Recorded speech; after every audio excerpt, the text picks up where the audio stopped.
The Amazon Music Tom and Hawk Football Show is not your ordinary football podcast. He's 10-time Pro Bowler Joe Thomas. And he's 7-year NFL veteran Andrew Hawkins. Listen in every Wednesday as we break down the latest and greatest in the National Football League. And on Mondays, you can hear us exclusively on Amazon Music for our Insider Minicast, where we'll fly through our 5 favorite stories from the weekend. Listen and follow the Tom and Hawk Football Show on Amazon Music or wherever you get your podcasts.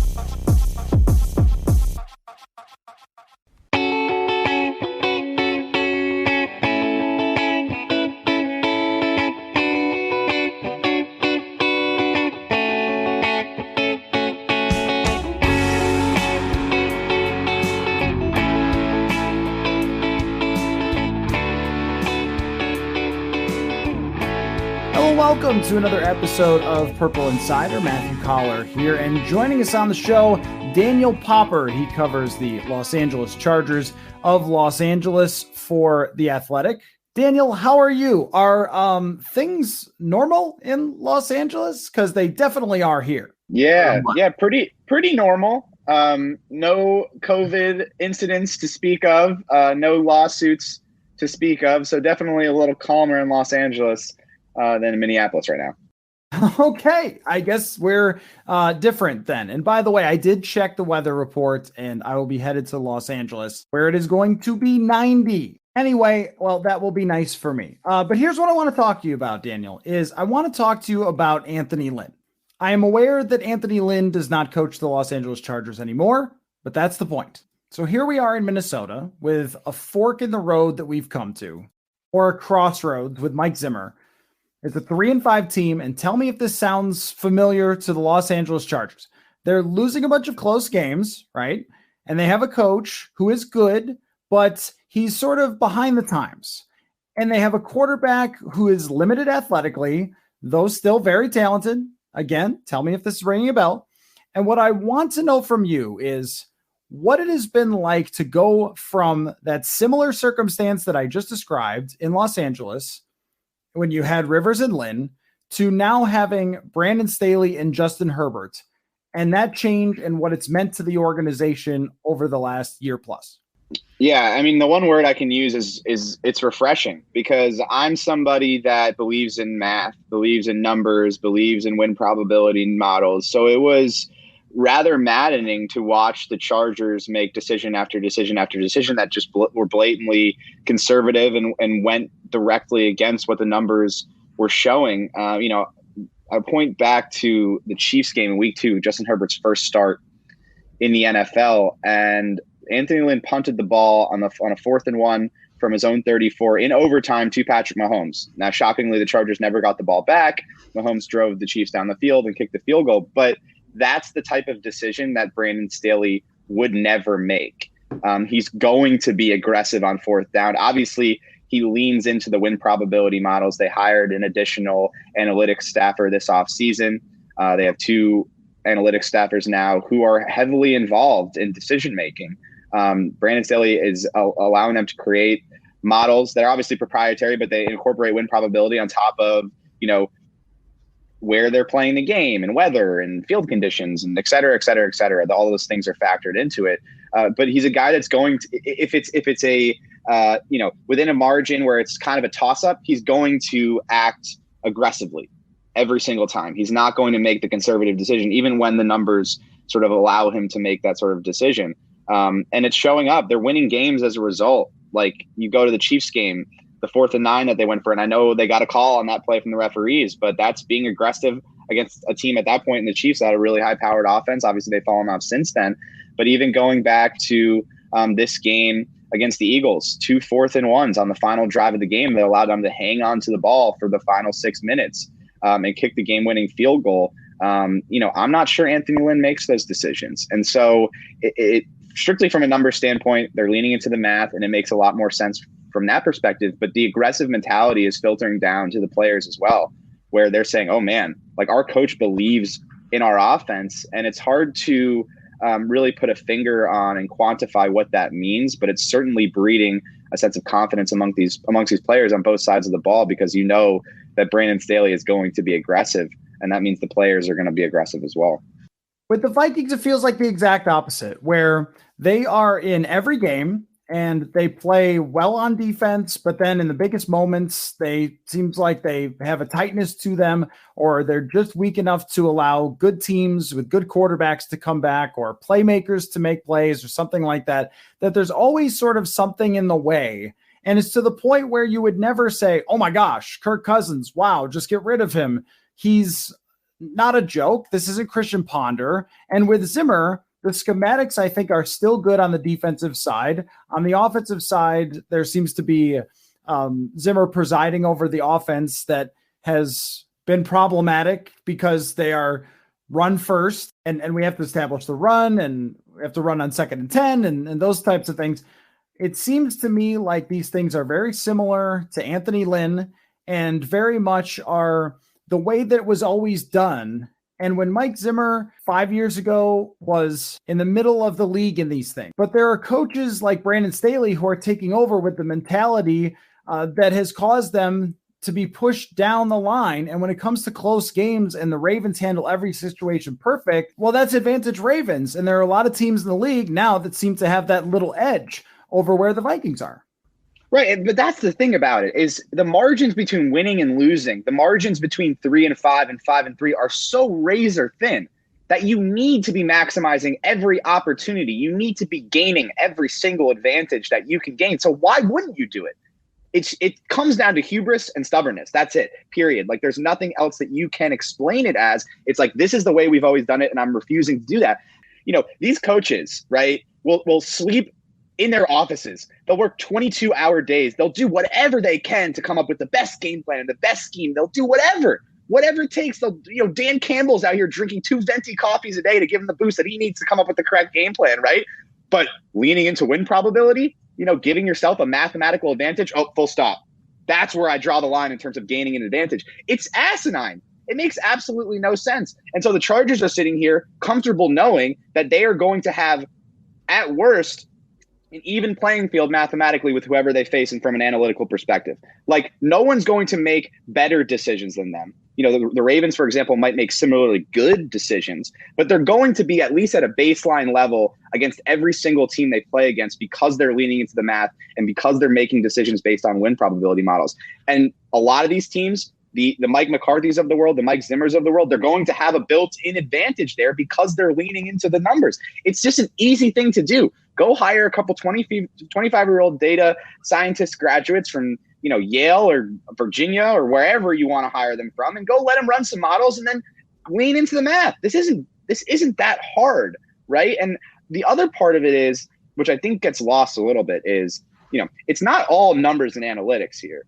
Part of it is Brandon Staley wants to put the ball in Justin Herbert's hands as many times as possible because he trusts his offense. So we can talk about analytics and numbers and all this stuff, but at the end of the day, it comes down to my best player is number 10. I'm going to give number 10 as many chances with the ball as I possibly can. And maybe it isn't that same degree with Kirk Cousins, but they got a pretty damn good passing offense this year. They got 2 really good wide receivers. Why wouldn't you lean into that?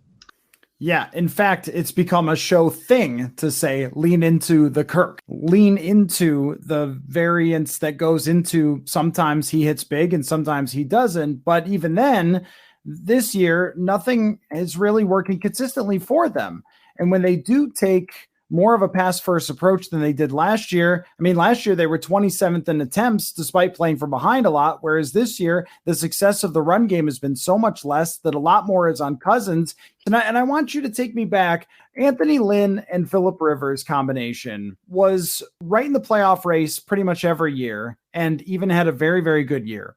But I want you to take me back to where they're defenders of keeping Anthony Lynn, keeping Phillip Rivers. And I know they waited one more year after Phillip Rivers and had Justin Herbert with Lynn, but those two, we go through this a lot with Cousins and Zimmer. Sometimes it's if they just got rid of Zimmer, then Cousins would be better. And sometimes it's if they just got rid of Cousins, then Zimmer would be different. And I feel like there's an analogous situation there with Rivers and Anthony Lynn. Yeah, well, I think there are a lot of parallels because, Anthony Lynn, his background, right? Like he was a player on the Broncos under Mike Shanahan. And that he won a Super Bowl there as like a, special teams 4th running back. but he always wanted to run a version of that offense, heavy play action. John Elway, obviously a very mobile quarterback. Like, he's the prototype for the Shanahan offense. And so, Anthony Lynn always wanted more mobility at quarterback. And so there was always a little bit of disconnect there between what Anthony Lynn wanted and what Phillip Rivers could give him, because historically Phillip Rivers hated play action. Like, the Chargers were consistently among the lowest play action rate teams in the league. They move on from Rivers and they finally, they get Tyrod Taylor, obviously a mobile quarterback who can do the play action rollout game, and they get Herbert and they elevate the amount of play action they're doing. And the offense is more in the vision of what Anthony Lynn always wanted. And so you have some parallels there, because there does, and you would know this better than I would, just from the outside looking in, there always seems to be some sort of discord between Mike Zimmer and Kirk Cousins. Kirk Cousins is playing really efficiently, but Mike Zimmer always wants to establish the run, right? And so there does seem to be some similarities. But even when Anthony Lynn got to move on, the results weren't there, largely because of roster deficiencies. The offensive line was a complete mess, and injuries. They lose Derwin James for the season, and they don't garner the success that they needed for Anthony Lynn to keep his job. So I don't know, like, move on from Zimmer and all of a sudden it gets better. Well, it's really difficult in the NFL in terms of moving forward and making those types of decisions, because the grass is always greener.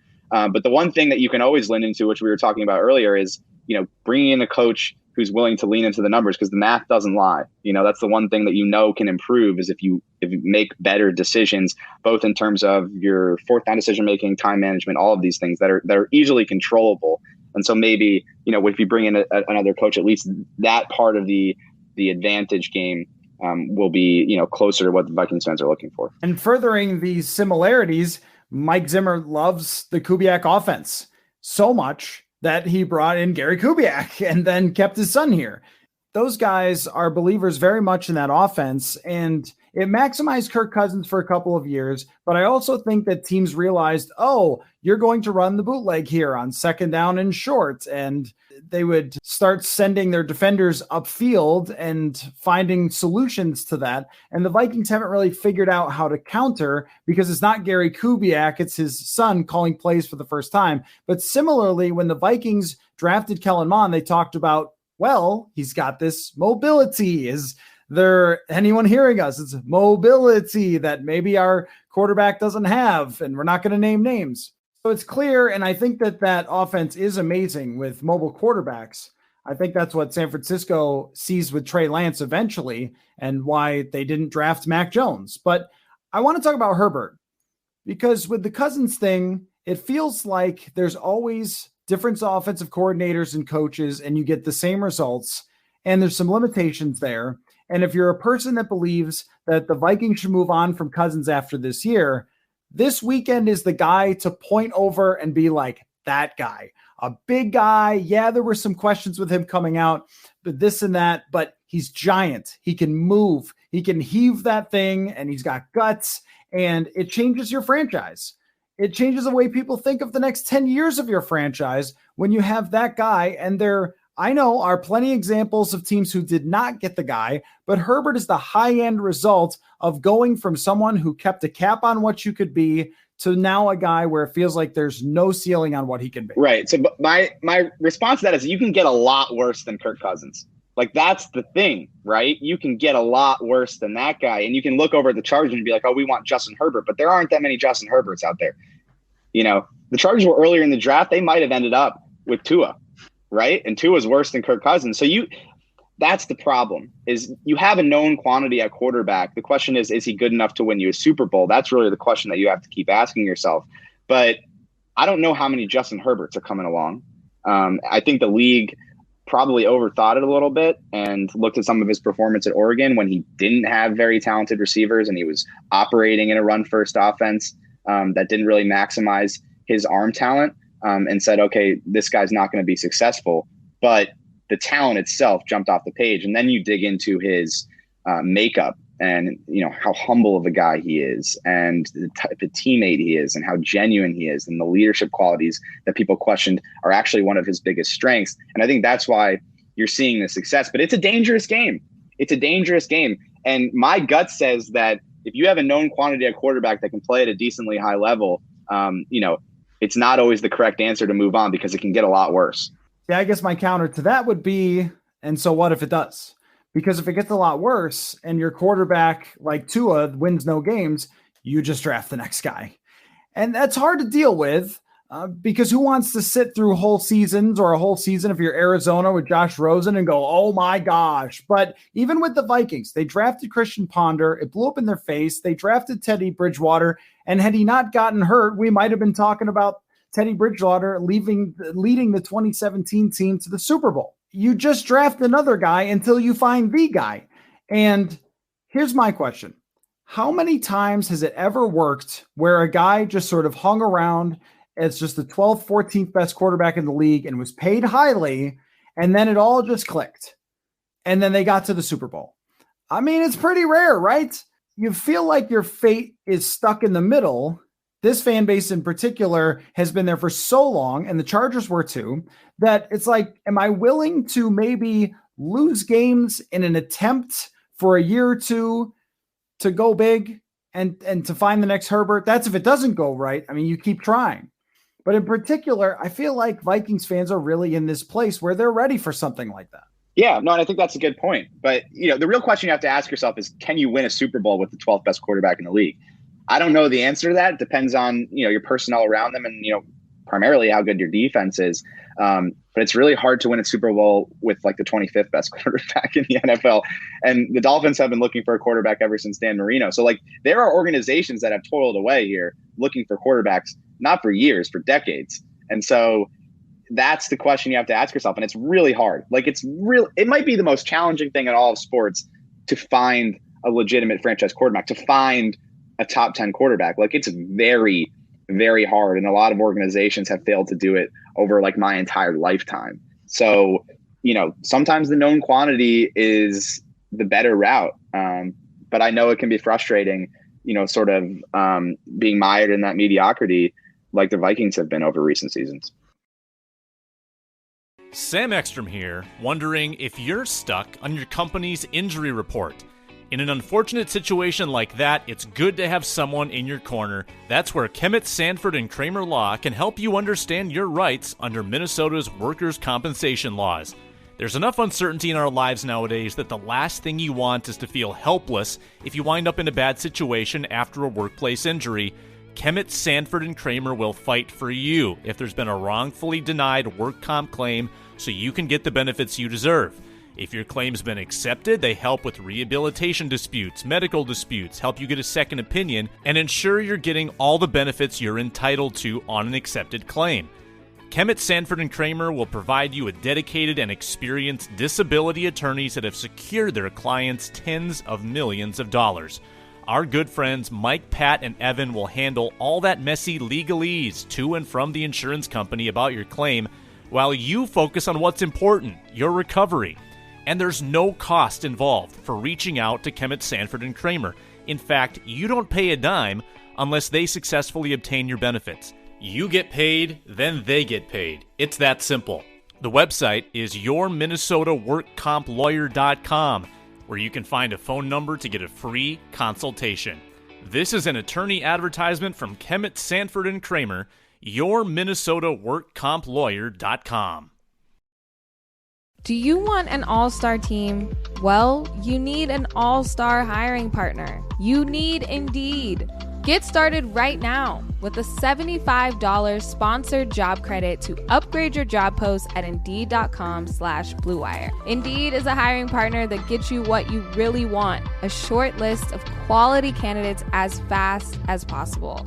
Indeed is an unbelievably powerful hiring partner where you can attract, interview, and hire all in one place. Get a $75 credit at Indeed.com/BlueWire.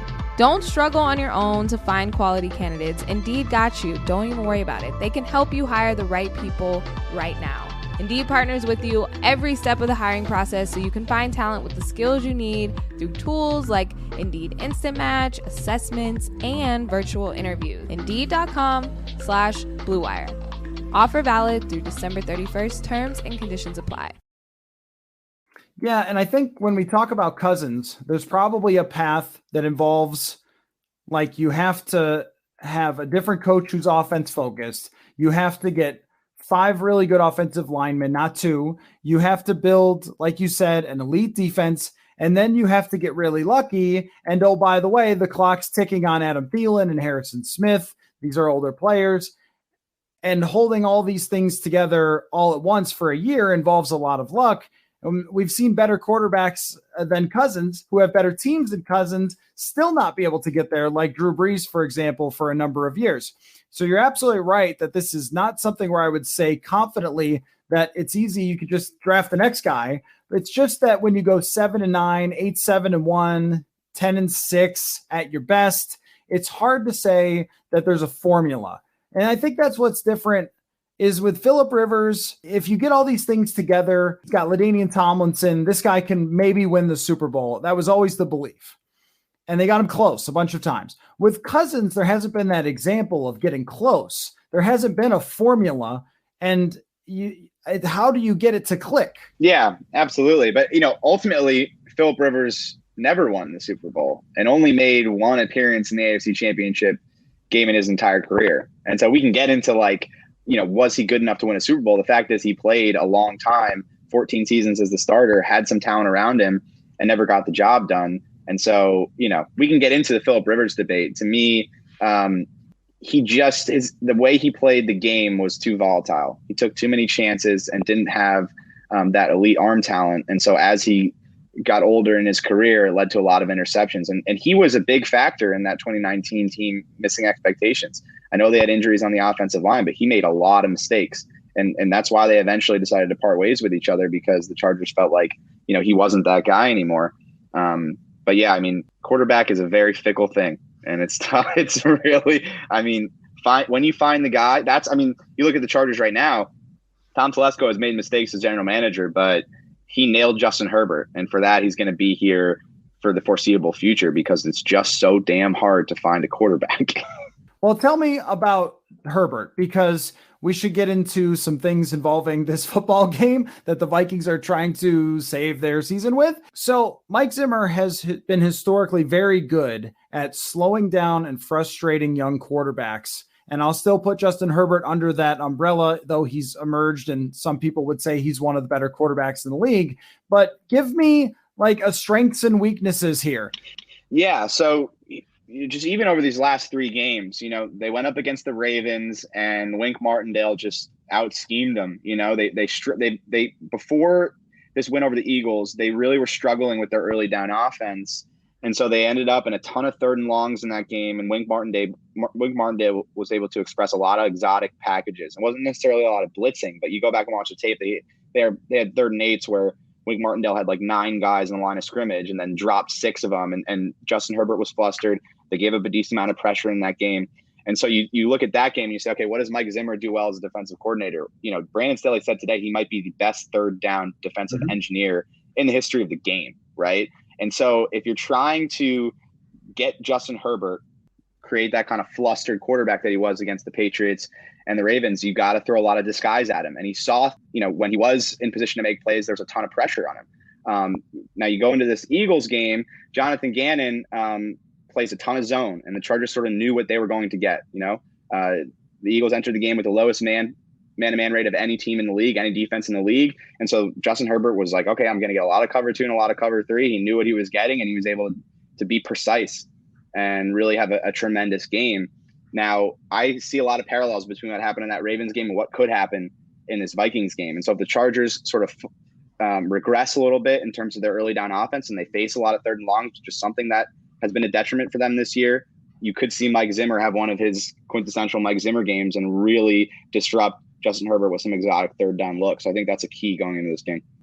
Yeah, and you also mentioned that Keenan Allen is a little banged up in this one, and this is a shortcoming of the Vikings, is that their cornerbacks are banged up. Patrick Peterson is out, and if there's somebody Herbert can rely on in the clutch and find someone in clutch situations, like Lamar Jackson did last week or like Cooper Rush did the week before, that's the counter to Zimmer's defense. But I agree that with Mike Zimmer, and this is where we talk about you saying that, oh man, if you get rid of Cousins, then who knows what you could do at quarterback. Well, I say the same thing about Mike Zimmer, where the analytics point is made here all the time, but if you move on from Mike Zimmer, the next guy might not rank in the top 5 and third down defense every single year and might not scheme as effectively and those types of things. And that's what I think is a great battle, by the way. And this is what's unfortunate about this week is being so crazy and everything's marred our discussion, because I love that. I think that Herbert versus Zimmer and these receivers and the fact that the Vikings are now without Danielle Hunter and not being able to get after quarterbacks in the same way, it really puts a lot of pressure on Zimmer to scheme stuff up and to confuse Herbert. I think this makes it for a great football matchup. Yeah, it's fascinating. And that's really where Herbert has to take the next step, right? Can he go out there against a really good defensive mind and continue to play at the same level? Because that didn't happen in the Ravens and Patriots game. And, the other factor in this is there's sort of a recipe developing for how to stay close with the Chargers. They have a porous run defense, and so opposing teams are just trying to play ball control, run it down their throats, and they're doing it effectively. They lost the time of possession battle to the Ravens by more than 16 minutes. They lost the time of possession battle to the Patriots by close to 10 minutes. And Mike Zimmer loves to run the football. I know he's not calling the plays, but he's pulling the strings there as the head coach. And so you could see a situation where the Vikings are running the ball effectively. I know they don't have a very efficient running game this year, but they still have Dalvin Cook, and they're running the ball effectively, and you limit Herbert's opportunities. And so the margin for error offensively has been razor thin for the Chargers over in recent weeks as teams have really controlled the football. They only got 7 possessions in that Eagles game. They were able to be really efficient. But say Mike Zimmer is able to stall a couple drives with some exotic third down looks, and all of a sudden, if the Vikings are able to run the ball effectively and control the time of possession, you've really limited the number of opportunities that Herbert has. And that's certainly a game plan avenue that I could see Mike Zimmer exploiting heading into this one. And you make a good point about the Vikings offense. It has been, as we have said in the media, much maligned on the offensive side, but it all stems to the running game. And if they can run effectively, that's where I think you could be looking at some type of shootout. The one thing is, I don't know how you feel about this. Tell me how you feel about this in general. We make a lot out of distractions as journalists. When there's something's going on, we say, distraction, I see it. But I think this is for the Vikings, though. You have COVID outbreak. You have Dalvin Cook's issues. You have Mike Zimmer under pressure. You have a lot of pressure on Clint Kubiak. I just feel like these things add up. In your experience, how do you feel about that? Yeah, I mean, all of these players and coaches are human beings. So to say that they can compartmentalize this stuff entirely is just false. Like, they're all human and they all are experiencing the same emotions that we would expect them to. But what I will say is it can kind of go two ways, right? And this is what I've experienced in my time covering the league. Stuff like this can either be a detriment and a team can fall apart, or the pressure can galvanize everyone, right? And create an environment where the players are just playing their asses off, and it leads to, a big turnaround win. But it absolutely is a factor. And I don't know how much it impacts a running back, but a whole team having this being at the center of the NFL media world over something that is not regarding their football team's game, I think is very tough. So I have one more thing for you. Who do you think will win this football game? That's always a question. Who will win? Feel like they really found a rhythm offensively last week. The games against the Ravens and Patriots were really concerning in terms of, okay, what is this offense? Why isn't Justin Herbert continuing to improve? They have these issues on the right side of the offensive line because of injuries where they have 2 backups in there and Michael Schofield at right guard and Storm Norton at right tackle they're just a mess. How do they fix this? How do they fix this? I need to see it on the field. How are they going to get this offense back on track? And they did that in the Eagles game. And I know the Eagles defense has struggled against quality quarterbacks, but I mean, they didn't punt in that game. They didn't turn the ball over in that game. They put up 445 yards of offense. 9 different receivers caught the football. Everyone was touching the ball, and they were able to find a recipe to improve the pass protection with quick game, with quarterback movement, and then with max protection, and then also with just guys playing better. So it seems like they found a recipe there offensively. Okay, this is how we're going to do it. This is how we're going to alleviate the pressure on the offensive line. This is how we're going to get Justin playing in the rhythm and the timing of the offense. And you saw it come to fruition. And so all the players are saying, this is the first time this season where it's really clicked for us offensively. And with the playmakers that they have, between Keenan Allen, Mike Williams, Austin Eckler, Jared Cook, Donald Parham is even playing at a high level at tight end. like if this thing starts clicking, they can be one of the most explosive offenses in football. And it seems like they're heading in that direction. And I'm always going to bet on efficient offense heading into a game. I'm taking the Chargers by 20 in this one. I could be completely wrong, and I have been completely wrong. I took the Vikings by 20 against the Lions, and I was wrong about that. I just feel like everything is adding up. And like you said, the offense there, the Vikings defense playing 98 plays last week, it just becomes very tough. 98. Good Lord. That's a lot. If you play 75 on defense, it's a lot of plays. So let me ask you this, though, just before we go. How long have you been covering this team, the Chargers? When did you start covering them? I started covering them in 2019. So Phillip Rivers' last season was my first season. Okay. So I have a fun trivia question. I hope you can still do it because I thought maybe your time there went back a little farther, but the Chargers have become famous for the number of kickers that they have had. And they have had 10 different kickers kick field goals for them since 2017. How many of those kickers can you name since 2017? 10? They have had 10. They have had 10 different Okay, kickers. well, let me go backwards. So Dustin Hopkins. Yep. Tristan Vizcaino. Yep. Michael Badgley. Correct. The guy that's on the Falcons now, Young Ho Soon. Am I pronouncing that correctly? What is it? Young Hoku. That's who you're thinking of. Young Hoku. Yeah. Yep. Nate Kading still kicking in 2017? He was not. No. In fact, he was a kicking consultant for the Vikings in 2018. So he's retired. Okay, Yeah. so that's four of them. Ty Long has kicked in games. Yep. You got it. Yep. Ty Long. You are only missing number 4, 5, 7, 8, and 9. So I think you're 5 you're missing. One was from 2019 that you haven't named, a former Viking. What? Oh, I thought Badgley kicked it. Oh, no, he was injured, so they must have brought somebody in for a game. I will give you a hint that if I'm running after you, what am I doing? Chasing me? Oh, Chase McLaughlin. Yes, that's right. All right, I'm going to cap it there because I'm not going to be able to remember the rest of them. Okay. 6 of them? Well done. You got 6 of them. You have Donnie Jones. Did you say Caleb Sturgis? Travis Coons and Nick Rose. Those are the kickers since 2017. Happy with the 6. I totally spaced on Chase McLaughlin though, so that's like 5.5 because he gave me a hint. Yeah, disappointing that you spaced on Chase McLaughlin, former Viking, for such a game where he gets revenge against both teams. Daniel Popper, The Athletic, you're a great follow on Twitter. And for people who want to check out what's going on with the Chargers and to just follow your work in general, go check out Daniel Popper. Awesome to have you on the show again. And I hope that you come say hello at the press box. Are we like on the other side of the universe or something in this humongous stadium? No, I'll come over and say hello. No doubt about it. I got to say hi to our Athletic guys as well. Okay, that sounds good. Well, thanks again for all the time. This was fun. And we'll do it again, man, whenever these two teams match up or when we just want to talk football in the offseason. Sounds great. Thanks for having me. Folks, have you ever thought about taking a bike to work but figure it's too far or that the hills are too steep? Or heck, who wants to show up to work covered in sweat? Well, that's why you need to check out the electric cruiser bike from my friends at Boogie Bikes. The Boogie Bike gives you all the experience of saving gas, getting outside, and feeling the wind through your hair. Say if you have a haircut like that Green Bay quarterback.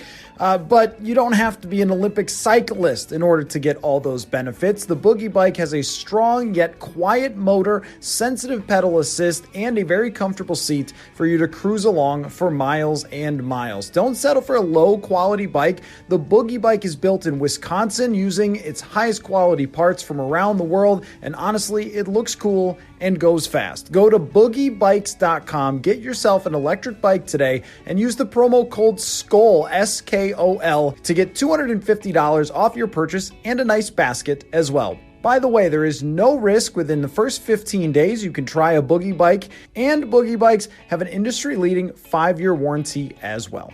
Again, go to boogiebikes.com. Check them out today.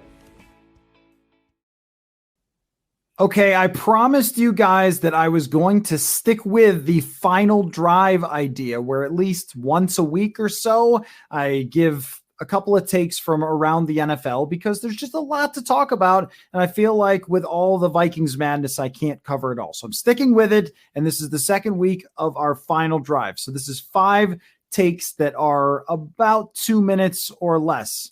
So I can, manage the clock and such, something that the Vikings don't always do. So, all right, let's get it started. Our first 2-minute take on things around the league. And maybe there could be some Vikings in here as well. Aaron Rodgers' penalty for not so much lying about his vaccination status, but not sticking with the NFL's protocols for unvaccinated players was less money than the NFL fined CeeDee Lamb for not tucking in his jersey. Now let's think about this. Somebody brought it up, and I think it's fair to at least talk about is Aaron Rodgers not doing what he's supposed to do with the protocols versus the way the NFL handled Tom Brady and Deflategate. Now, I don't think it was right for Tom Brady to have a dude who he called the deflator go into a bathroom and deflate footballs and make them easier to throw. I don't think that was the right thing to do for Tom Brady. But they acted like it was legitimately Watergate. It was just this insane investigation by the NFL. They never really found true evidence and still suspended Tom Brady for, I believe it was 4 games. And with this Rodgers thing, our friend Kalen Kaler, who was just on the show the other day, tweeted out more evidence that had come from Instagram of Aaron Rodgers breaking the rules. And he gets a fine that is the equivalent of you taking a penny out of your pocket and throwing it in the Mississippi River. That's what this level of fine, I think it was $14,000 and change for Aaron Rodgers, which is nothing to him at all. And why the NFL does this, where certain rules apply to certain people, certain rules apply to others, and they treated this Rodgers thing, him not taking the protocol seriously, as if it was no big deal. And here's the juxtaposition with the Vikings having a player in the hospital who has COVID and is vaccinated. So this thing still serious enough to do that. And here's Rodgers doing whatever the heck he wants and gets fined $14,000. Way to take it super seriously and treat your stars just like all the other players, NFL. Okay, this is a Vikings take, but it's, kind of goes along with some other ones as well. Jeremy Fowler and Dan Graziano produced an article about coaches on the hot seat. And guess who's there? We have our first official reference now to Mike Zimmer being a coach on the hot seat. We can say it, everybody, as if we haven't been discussing it for quite some time on the show. But what you haven't really seen until now, until this article, maybe if you were a Vegas person, if you were a gambler, you would have looked at the odds for coaches to be fired before the season, and you would have found Mike Zimmer's name on this list. But aside from that, I haven't seen any other reporters, insiders, those dialed in, mentioning Mike Zimmer among the coaches that could be on the hot seat. So there are some other teams that we could talk about here. Vic Fangio in Denver is one of them. They're hanging around 500 right now. They'll probably end that way, 8-9, 9-8, which would be an improvement for what Denver has done. But Fangio, in Zimmer-like fashion, always seems to be on the hot seat and then pull off something like he did last week against Denver. Against Dallas. Matt Nagy, of course, gets a reference here. And Kyle Shanahan, Brian Flores, Zach Taylor also end up in the conversation. Now, they also bring up the idea that maybe Bill Belichick, Bruce Arians, Pete Carroll, those guys could retire. So that's not exactly hot seat, but it is interesting to think about if that possibility were to come to fruition, that those coaches who have been in place for a while or are older could open up some pretty nice spots for new coaches. Also, Dan Graziano says he doesn't think that the Giants are going to give up on Joe Judge. And Jeremy Fowler said that he doesn't think that Carolina is going to move on either. So I think, of all of those, Joe Judge should be the one that goes. But if I were to guess, Zach Taylor with a collapse and Brian Flores, I don't know how they could continue to go forward with him. Matt Nagy will entirely depend on what happens down the stretch. Okay, I mismanaged the clock. I went over 2 minutes there. PJ Walker's going to start, everybody. We'll deal with this one in 1 minute. PJ Walker, XFL. We have had on this show a little bit of XFL talk when it existed, and former XFL coach who coached PJ Walker. That was AJ Smith. We had him on an episode last year. That was fun because he's a really analytical and smart coach. He's good to talk with. And he was a huge fan of PJ Walker. Walker dominated the XFL, never lost a game in the XFL. He goes to the NFL, gets a chance last year when Teddy Bridgewater was out, played okay. He came in relief of Sam Darnold earlier, did not play all that well earlier this year. And now he looks like he's going to get his chance to start for a few games in a row. PJ Walker's story of him going from the XFL after being Indy's backup to start for Carolina for a few games here is why I love secondary leagues. Anybody who grew up with the original XFL remembers the Tommy Maddox story of him winning the MVP of the XFL, then going and starting for the Pittsburgh Steelers and succeeding as their starting quarterback. PJ Walker is a better quarterback than Sam Darnold. He might be bad too, because I'm not certain that their offensive coordinator, Joe Brady, is any good in the NFL. And so Walker might struggle, or he might just have a tough time. Like, he runs around and makes plays, and that's not always a great model unless you are really great at that.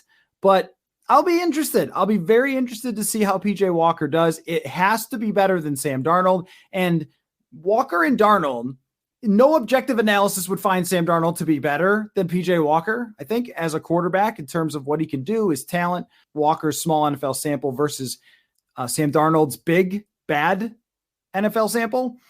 And yet it tells you something just about the bias with the draft status.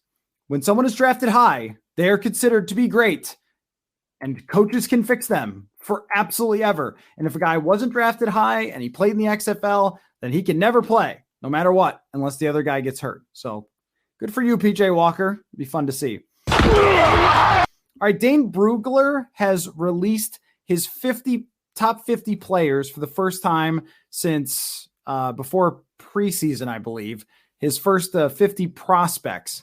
And in case you were wondering, the first quarterback is Matt Corral, which comes in at number 16. He's from Ole Miss. The next highest is Kenny Pickett at 27. And then Malik Willis is 33. He's the guy from Liberty who's, very athletic, big arm, that kind of thing. Just in case you were thinking about the skull searching that we did last year on the show, where we looked at all the prospects for quarterbacks, this year, they don't rank as highly as the quarterbacks ranked last year. That's all I can say. Matt Corral, Kenny Pickett, Malik Willis, considered, at least for right now, the top three.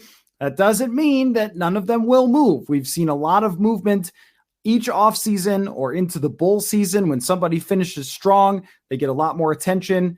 And so these three in particular will be really interesting to watch, especially if things go sideways for the Vikings down the stretch. All right, one more.